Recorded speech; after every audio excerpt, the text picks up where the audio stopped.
दोस्तों, आज विश्व की जो हालत है वो सबके सामने ही है। अमेरिका, ईरान, इज़राइल कितने भयानक तरीके से लड़ाइयाँ हो रही हैं, आप देख ही रहे हैं।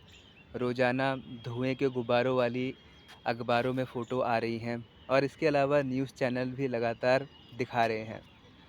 तो दोस्तों, कभी आपने ये सोचा है कि इतने बड़े स्तर पर लड़ाइयाँ हो क्यों जाती हैं? इतने बड़े-बड़े लेवल पर जो लड़ाई हो रही है उससे कितना नुकसान हो रहा है? सबसे पहले तो हमें शुरुआत करनी पड़ेगी अपने ही घर से। आप देखो, आपके ही घर में कितनी सारी लड़ाइयाँ हो रही हैं। हो सकता है वो लड़ाइयाँ मारा-मारी की नहीं हो रही हों, परंतु मानसिक लड़ाइयाँ तो हो रही है ना। आप एक-दूसरे को देख-देख कर जलन महसूस करते हैं, ईर्ष्या महसूस करते हैं और यही जलन और ईर्ष्या जब बहुत ज़्यादा स्थूल हो जाती है, बहुत मोटी हो जाती है, तो फिर वो सीधा-सीधा डायरेक्ट लड़ाई का पार्ट बन जाती है। कल भी आपने एक न्यूज़ देखी होगी कि जिसमें एक फैमिली मेंबर ने दूसरे फैमिली मेंबर को गोली मार दी क्योंकि उनके बीच में भी गृह कलेश चल रहा था। तो आखिर ये गृह कलेश चलता क्यों है? और यही गृह क्लेश धीरे-धीरे फिर विश्व स्तर का युद्ध बन जाता है।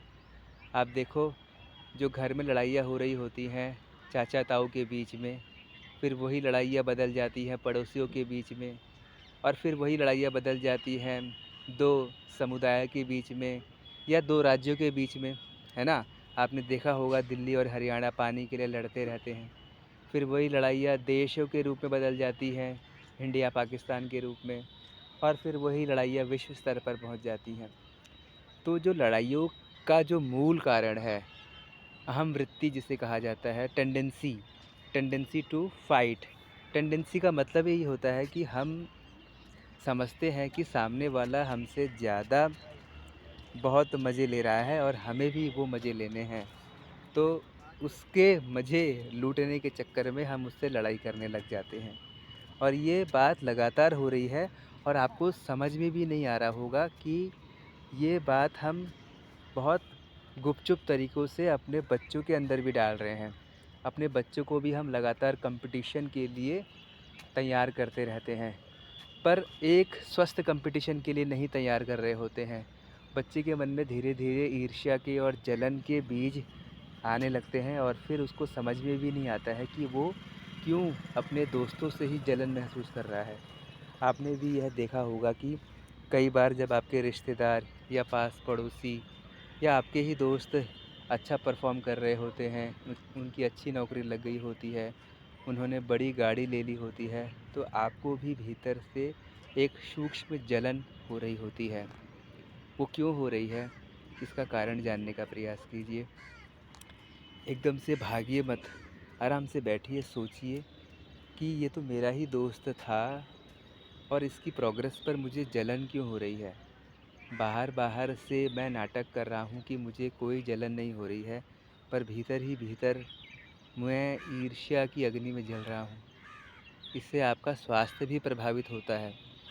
जब आप ईर्ष्या महसूस करते हैं तो ब्लड प्रेशर, हाई लो जैसी समस्याएं भी देखने को मिलती हैं।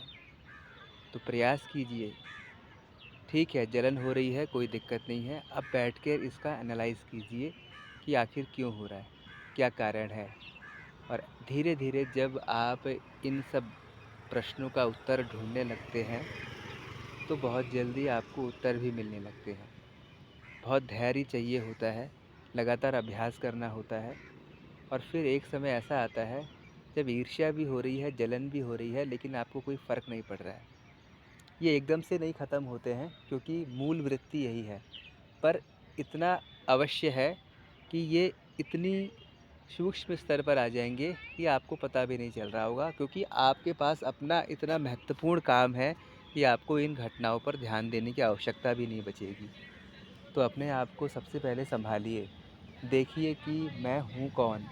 क्यों हो रही है ये जलन? और क्या कारण है इस सब से बाहर नहीं निकल पाने का? हो जाएगा, प्रयास कीजिए।